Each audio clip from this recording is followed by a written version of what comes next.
So, data engineering lab. Today's target is assignment number 4, lab assignment number 4, which is data in storage account. So, what are the storage accounts? Target storage accounts here are blob storage or a data lake or a database. What are the cloud storage platforms we can target? It can be Azure Blob storage or it can be AWS S3. So what is the expectation in this lab assignment?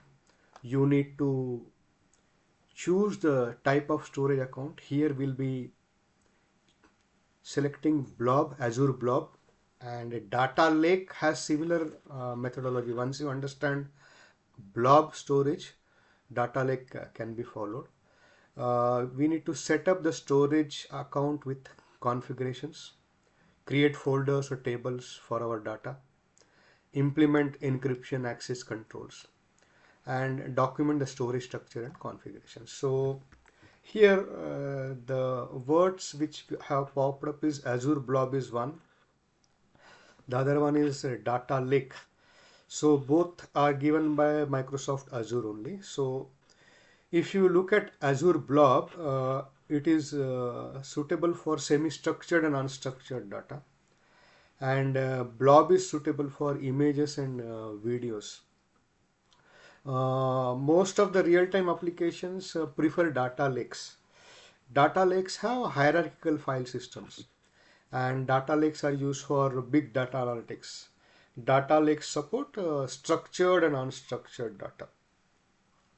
So we also need to understand what is a container in this context of blob storage.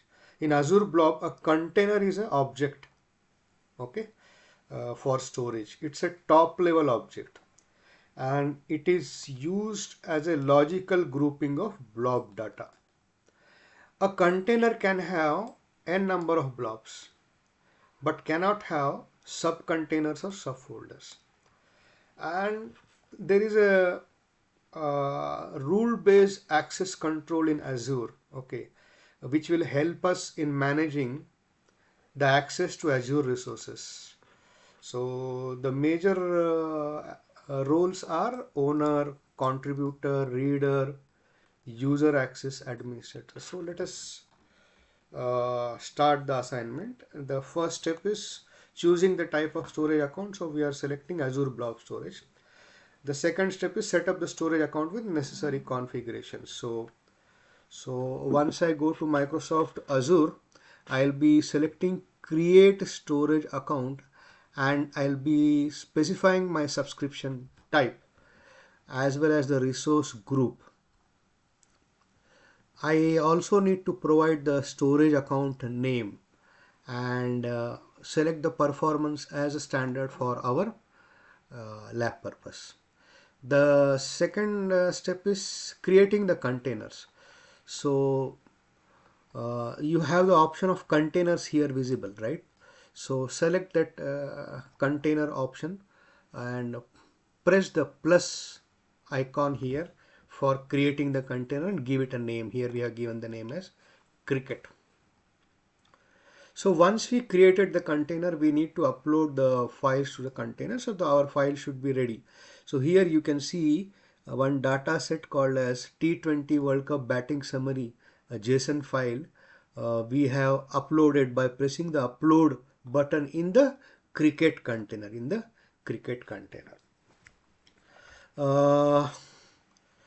Now there is an option called as shared access signature. Here we can decide different types of permissions like read, write, delete, add, and so on and so forth. As well as we can select the type of services, blob or file. You can also specify resource types and so on. Now, if the user is part of our Azure Active Directory, we can further restrict the access by assigning specific role to the user. So how do I assign the specific role to the user? Go to access control go to Azure portal. Under access control, I am click add role assignment. Choose a role, as mentioned, the four roles like storage, blob, data reader. In the member section, select the specific user who needs the access, like this.